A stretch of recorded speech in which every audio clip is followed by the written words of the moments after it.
ਤੇ ਹੁਣ ਪ੍ਰੋਗਰਾਮ ਦੇ ਵਿੱਚ ਗੱਲਬਾਤ ਸ਼ੁਰੂ ਕਰਦੇ ਹਾਂ ਡਾਕਟਰ ਪ੍ਰੋਫੈਸਰ ਅਮਰਜੀਤ ਭੁੱਲਰ ਦੇ ਨਾਲ। ਡਾਕਟਰ ਸਾਹਿਬ, ਤੁਹਾਡਾ ਬਹੁਤ ਬਹੁਤ ਸਵਾਗਤ ਹੈ। ਸਤਿ ਸ਼੍ਰੀ ਅਕਾਲ। ਧੰਨਵਾਦ ਜੀ, ਸਤਿ ਸ਼੍ਰੀ ਅਕਾਲ। ਡਾਕਟਰ ਸਾਹਿਬ, ਮਹਿੰਗਾਈ ਹੁਣ ਇੰਨੀ ਵੱਧ ਗਈ ਕਿ ਜਦੋਂ ਬੰਦਾ ਗਰੋਸਰੀ ਲੈਣ ਜਾਂਦਾ ਤਾਂ ਜਿੰਨੇ ਦਾ ਪਹਿਲਾਂ ਬੱਗੀ ਭਰ ਜਾਂਦੀ ਸੀ ਉਹਨੇ ਦਾ ਲਿਫਾਫਾ ਵੀ ਨਹੀਂ ਭਰਦਾ ਹੁਣ ਕਈ ਵਾਰੀ। ਬਿਲਕੁਲ, ਤੁਹਾਡੀ ਗੱਲ ਠੀਕ ਹੈ। ਜੇ ਲੰਬੇ ਸਮੇਂ ਦੇ ਵਿੱਚ ਆਪਾਂ ਕੰਪੇਅਰ ਕਰੀਏ ਤਾਂ ਬਹੁਤ ਮਹਿੰਗਾ ਹੋ ਚੁੱਕਿਆ ਜੀ। ਹੁਣ ਇਹਦੇ ਅਲੱਗ-ਅਲੱਗ ਰੀਜ਼ਨਸ ਨੇ, ਪਰ ਇਸ ਪੈਂਡੇਮਿਕ ਨੇ ਇਸ ਮਹਿੰਗਾਈ ਦੀ ਦਰ ਨੂੰ ਇੱਕ ਤਰ੍ਹਾਂ ਹੋਰ ਜ਼ਿਆਦਾ ਸਪੀਡ ਦੇ ਦਿੱਤੀ, ਹੋਰ ਰਫਤਾਰ ਵੱਧ ਗਈ ਆ। ਅਸੀਂ ਫੂਡ ਪ੍ਰਾਈਸਿਸ ਹੋਣ, ਗੈਸ ਪ੍ਰਾਈਸਿਸ ਪਹਿਲਾਂ ਵੀ ਅਸਮਾਨੀ ਚੜ੍ਹੀਆਂ ਹੋਈਆਂ ਸੀ, ਉਹ ਮਹਿੰਗੀ ਹੋਈ ਜਾ ਰਹੀ ਆ। ਘਰਾਂ ਦੀਆਂ ਕੀਮਤਾਂ, ਇੱਕ ਇੱਕ ਕਰਕੇ ਸਾਰੇ ਪਹਿਲੂਆਂ ਦੀ ਗੱਲ ਕਰਦੇ ਹਾਂ ਜੀ। ਸ਼ੁਰੂਆਤ ਕਿੱਥੋਂ ਕਰੀਏ, ਤੁਸੀਂ ਦੱਸੋ। ਸ਼ੁਰੂਆਤ ਆਪਾਂ ਇੱਥੋਂ ਹੀ ਕਰਦੇ ਵੀ ਪਹਿਲਾਂ ਤਾਂ ਹੁੰਦਾ ਕੀ ਹੈ, ਇਨਫਲੇਸ਼ਨ ਹੈ ਜਿਹੜਾ, ਤੇ ਇਹਦੇ ਕਾਰਨ ਮੁੱਖ ਕੀ ਹੈ, ਜਿਹੜੇ ਬਰੋਡਲੀ ਆਪਾਂ ਗੱਲ ਕਰ ਸਕਦੇ ਹੈਗੇ।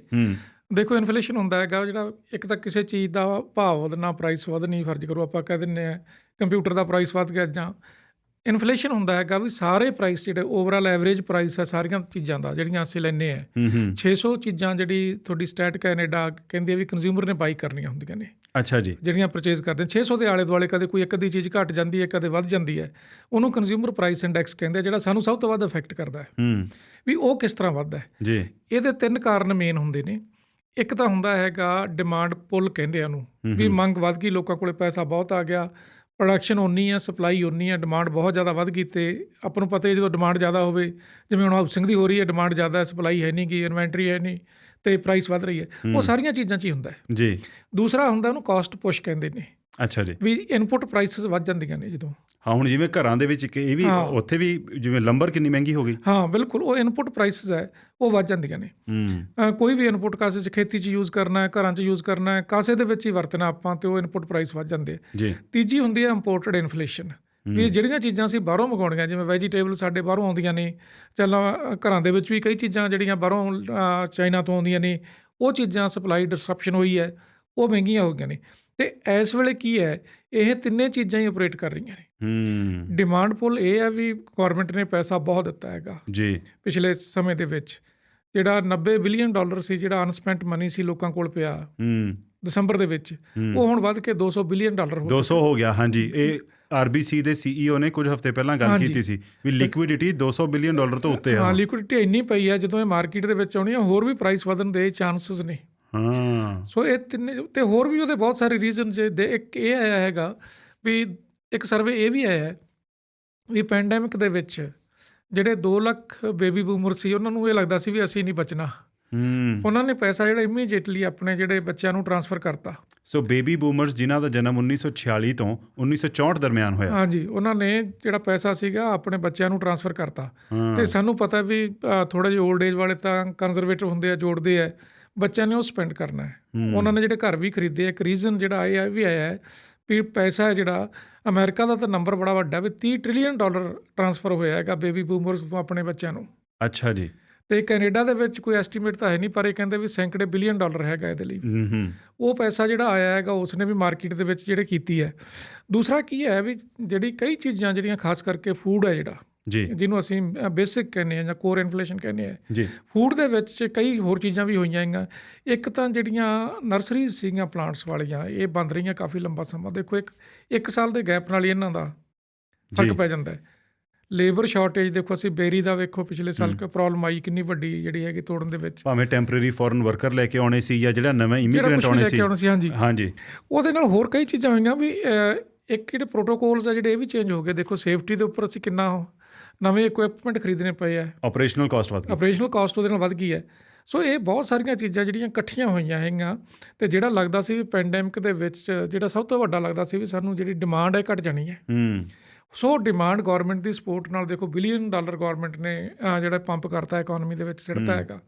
ਹੋਰ ਵੀ ਜੋ ਕੁਛ ਵੀ ਹੋ ਸਕਦਾ ਸੀਗਾ ਲੋਕਾਂ ਕੋਲ ਪੈਸਾ ਦੇਣ ਦਾ, ਚਾਹੇ ਗੌਰਮੈਂਟ ਨੇ ਬੌਂਡ ਹੈ ਜਿਹੜੇ ਉਹ ਬਾਈ ਬੈਕ ਕਰ ਲਏ ਜੀ। $5 ਬਿਲੀਅਨ ਦੇ ਦੇਖੋ ਹਰੇਕ ਮਹੀਨੇ ਕਰਦੇ ਸੀ, ਹੁਣ $4 ਬਿਲੀਅਨ ਕਰਤਾ ਇਹਨਾਂ ਨੇ। ਤਾਂ ਉਹ ਪੈਸਾ ਕੀ ਹੈ, ਲੋਕਾਂ ਕੋਲ ਜਿਹੜੇ ਸਰਟੀਫਿਕੇਟ ਸੀ, ਬੌਂਡ ਕੀ ਇੱਕ ਸਰਟੀਫਿਕੇਟ ਹੈ, ਉਹ ਲੋਕਾਂ ਕੋਲ ਸੀ ਕਾਗਜ਼, ਅਤੇ ਪੈਸਾ ਗੌਰਮੈਂਟ ਕੋਲ ਸੀ। ਹੁਣ ਗੌਰਮੈਂਟ ਨੇ ਕਾਗਜ਼ ਵਾਪਸ ਲੈ ਲਿਆ, ਤੇ ਪੈਸਾ ਲੋਕਾਂ ਨੂੰ ਦਿੱਤਾ ਹੈ।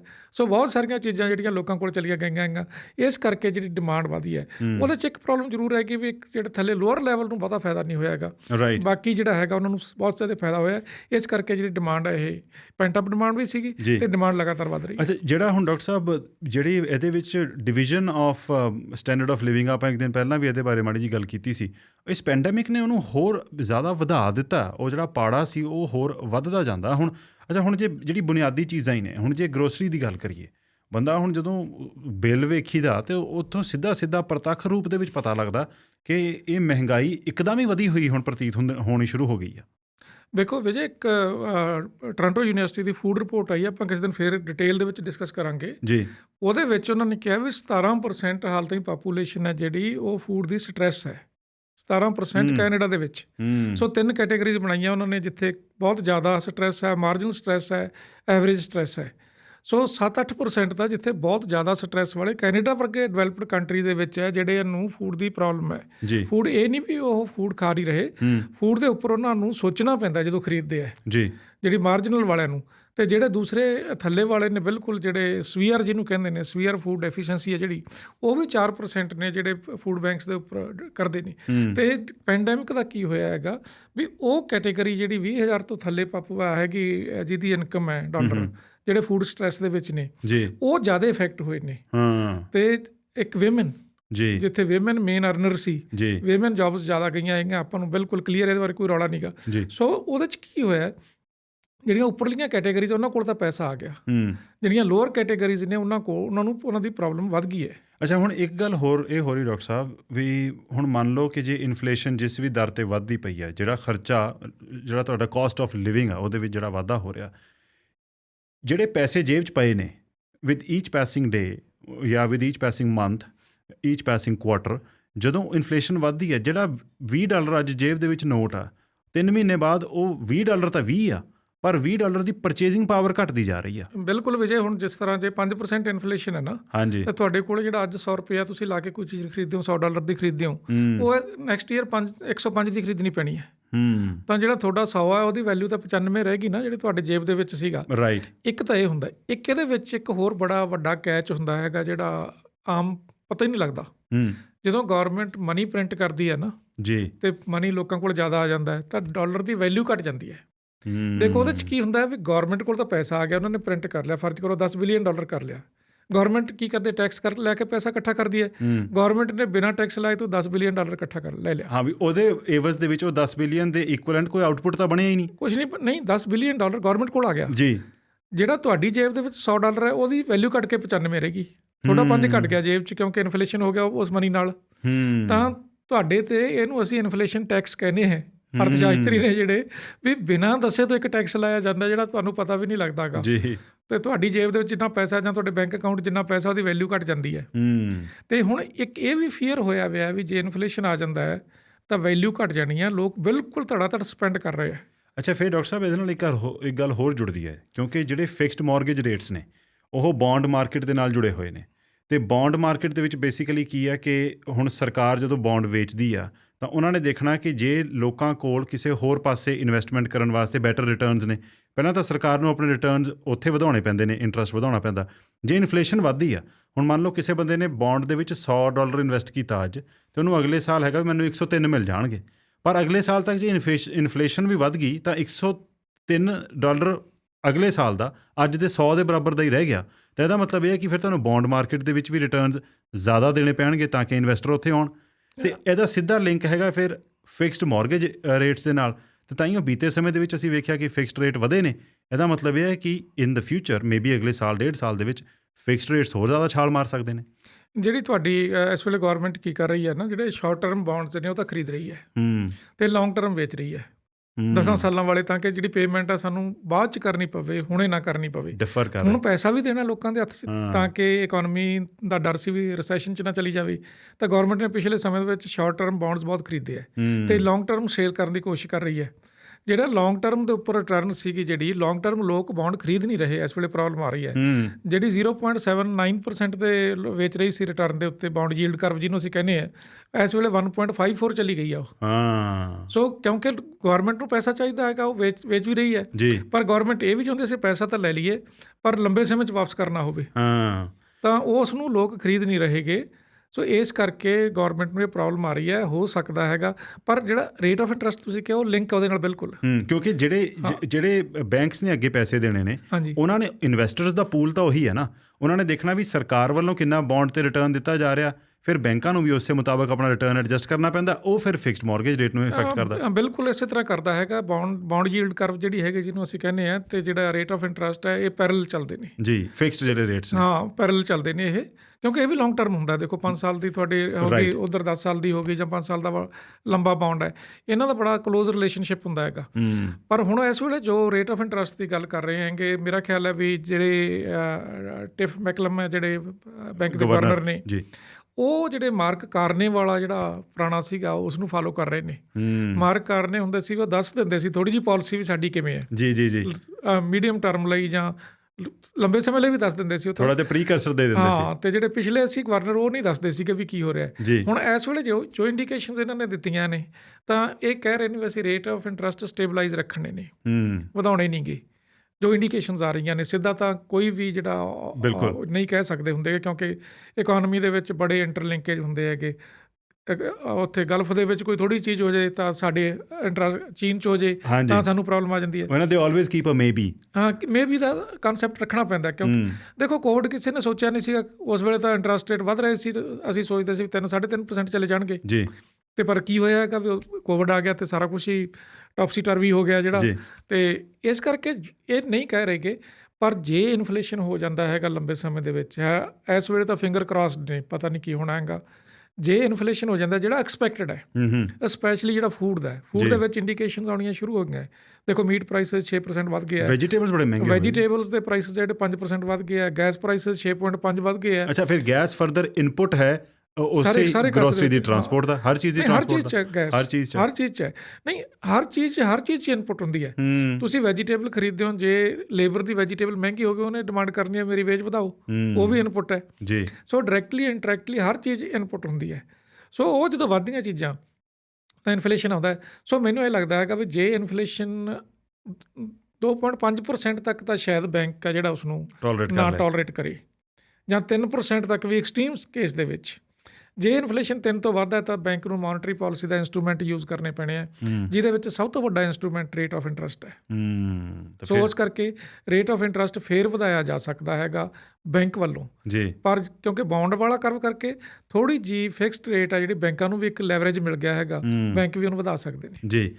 ਅੱਛਾ ਡਾਕਟਰ ਸਾਹਿਬ, ਹੁਣ ਗੱਲ ਕਰੀਏ ਜਿਹੜਾ ਅੱਜ ਬੈਂਕ ਆਫ ਮੌਂਟਰੀਅਲ ਵੱਲੋਂ ਇੱਕ ਸਰਵੇ ਰਿਲੀਜ਼ ਕੀਤਾ ਗਿਆ, ਜਿਹੜੇ ਮਿਲੇਨੀਅਲਸ ਨੇ, ਜਿਹੜੇ ਯੰਗ ਲੋਕ ਨੇ, ਹੁਣ ਉਹਨਾਂ ਦਾ ਸੈਂਟੀਮੈਂਟ ਕੀ ਹੈ ਹਾਊਸਿੰਗ ਮਾਰਕੀਟ ਨੂੰ ਲੈ ਕੇ?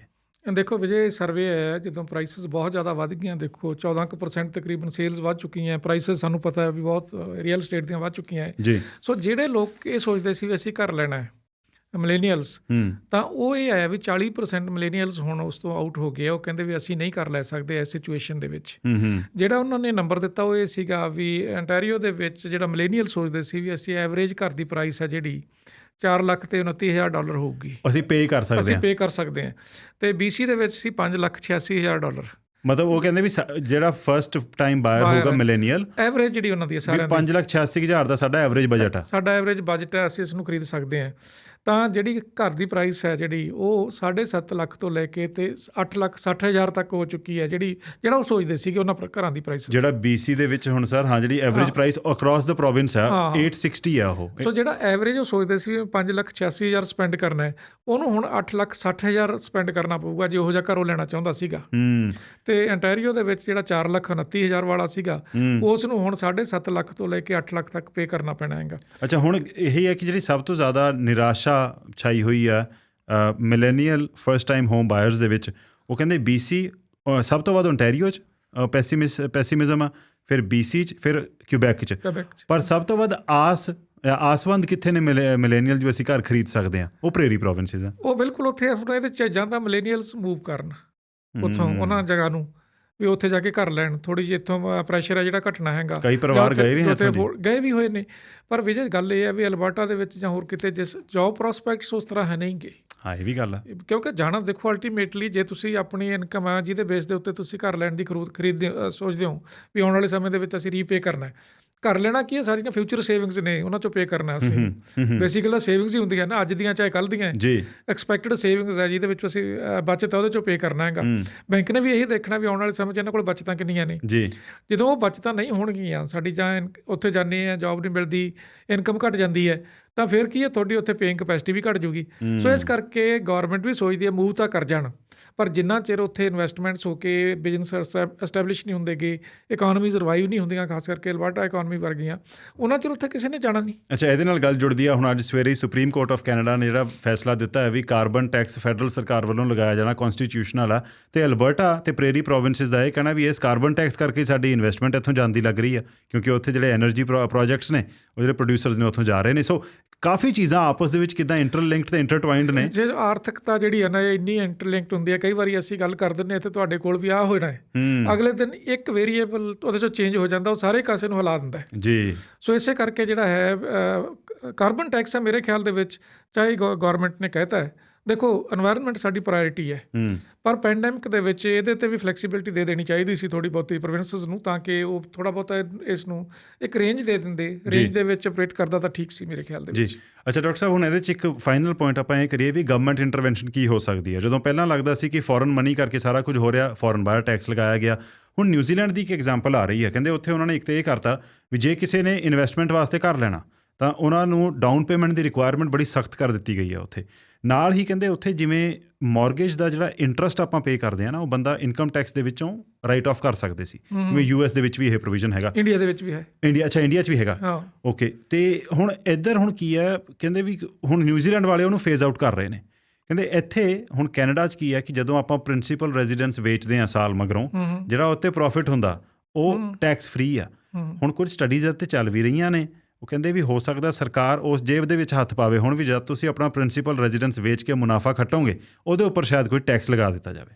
ਇਹ ਪਰਸੋਂ ਚੌਥੇ ਵੀ ਇੱਕ ਅਖਬਾਰ ਦੇ ਵਿੱਚ ਬੜਾ ਵੱਡਾ ਆਰਟੀਕਲ ਹੈ ਜਿਹਦੇ ਵਿੱਚ ਰਿਕਮੈਂਡ ਕੀਤਾ ਗਿਆ ਹੈ ਵੀ ਇਹ ਪ੍ਰਿੰਸੀਪਲ ਦੀ ਸੇਲ ਦੇ ਉੱਤੇ ਵੀ ਕੁਛ ਮਾਰਜਨ ਦੇ ਕੇ ਵੀ, ਦੇਖੋ ਜਿਵੇਂ 5 ਲੱਖ ਤੱਕ ਕੋਈ ਸੇਲ ਕਰਦਾ ਹੈ ਜਾਂ 8 ਲੱਖ ਤੱਕ ਸੇਲ ਕਰਦਾ ਹੈ, ਜਾਂ ਉਹਦੇ 'ਚੋਂ ਲੱਖ ਪ੍ਰੋਫਿਟ ਹੋ ਰਿਹਾ ਜਾਂ 2 ਲੱਖ ਪ੍ਰੋਫਿਟ ਹੋ ਰਿਹਾ, ਸਲੈਬ ਬਣਾ ਦਿਓ, ਉਹ ਸਲੈਬ ਬਣਾ ਦਿਓ, ਉਸ ਨੂੰ ਛੱਡ ਕੇ ਤੁਸੀਂ ਇਹ ਜਿਹੜਾ ਟੈਕਸ ਹੈ ਜਿਹੜਾ ਲਾਇਆ ਜਾਵੇ, ਤਾਂ ਕਿ ਜਿਹੜਾ ਸਵਿਚਿੰਗ ਹਾਊਸਿਸ ਦੀ ਇਹ ਇਸ ਨੂੰ ਘਟਾਇਆ ਜਾ ਸਕੇ। ਹੁਣ ਕੀ ਹੋ ਰਿਹਾ, ਉਹ ਕਹਿੰਦੇ ਵੀ ਸਭ ਤੋਂ ਜ਼ਿਆਦਾ ਜਿਹੜੀ ਚੀਜ਼ ਨੂੰ ਸਟੱਡੀ ਕੀਤਾ ਜਾ ਰਿਹਾ ਵੀ ਜਿਹੜੀ ਕ੍ਰਾਸ ਸੈਕਸ਼ਨ ਮੂਵਮੈਂਟ ਕਿਸ ਤਰ੍ਹਾਂ ਹੋ ਰਹੀ ਹੈ, ਵੀ ਅਪਾਰਟਮੈਂਟ ਵਾਲਾ ਟਾਊਨ ਹਾਊਸ ਕਿਵੇਂ ਲੈ ਰਿਹਾ, ਟਾਊਨ ਹਾਊਸ ਵਾਲਾ ਡਿਟੈਚਡ ਹਾਊਸ ਹੈ ਜਿਹੜਾ, ਉਸ ਤੋਂ ਵੱਡਾ ਹਾਊਸ 2 ਬੇਸਮੈਂਟ ਵਾਲਾ ਹਾਊਸ, ਜਾਂ ਉਸ ਤੋਂ ਵੱਡੇ ਹਾਊਸ, ਜਾਂ ਵੱਡਾ ਘਰ ਵੇਚ ਕੇ 2 ਘਰ ਕੀਤੇ ਜਾ ਰਹੇ ਨੇ, ਵੀ ਇਹ ਸਾਰਾ ਪ੍ਰੋਸੈਸ ਹੈ ਕਿਸ ਤਰ੍ਹਾਂ ਚੱਲ ਰਿਹਾ ਹੈਗਾ ਜੀ। ਇਹਦੀ ਸਟੱਡੀ ਹੈ ਜਿਹੜੀ ਇਹ ਅੰਡਰਵੇ ਹੈਗੀ ਹੈ, ਅਤੇ ਦੇਖੋ ਕੀ ਹੁੰਦਾ ਹੈਗਾ। ਪਰ ਮੈਨੂੰ ਇਹ ਲੱਗ ਰਿਹਾ ਵੀ ਇਸ ਵੇਲੇ ਜਿਹੜੀ ਬਬਲ ਹੈ ਜਾਂ ਕਹਿ ਲਈਏ ਇਹਨੂੰ ਹਾਊਸਿੰਗ ਮਾਰਕੀਟ ਦਾ, ਗੌਰਮੈਂਟ ਨੂੰ ਬੜੀ ਪ੍ਰੋਬਲਮ ਹੈ ਜੀ, ਕਿਉਂਕਿ ਇੱਕੋ ਹੀ ਸੈਕਟਰ ਹੈ ਜਿਹੜਾ ਸਭ ਤੋਂ ਵੱਧ ਪਰਫਾਰਮ ਕਰ ਰਿਹਾ ਹੈ, ਕਮਾਊ ਪੋਤਾ ਇਹ। ਜੇ ਇਸ ਨੂੰ ਪੰਕਚਰ ਕਰ ਦਿੰਦੀ ਹੈ ਰੇਟ ਆਫ ਇੰਟਰਸਟ ਵਧਾ ਕੇ ਜਾਂ ਕਿਸੇ ਹੋਰ ਚੀਜ਼ ਕਰਕੇ, ਤਾਂ ਜੇ ਇਹ ਦੇਖੋ 12% GDP ਦੇ ਵਿੱਚ ਸ਼ੇਅਰ ਹੈ, 8% ਇੰਪਲੋਇਮੈਂਟ ਦੇ ਰਿਹਾ ਹੈਗਾ ਇਹ ਸੈਕਟਰ।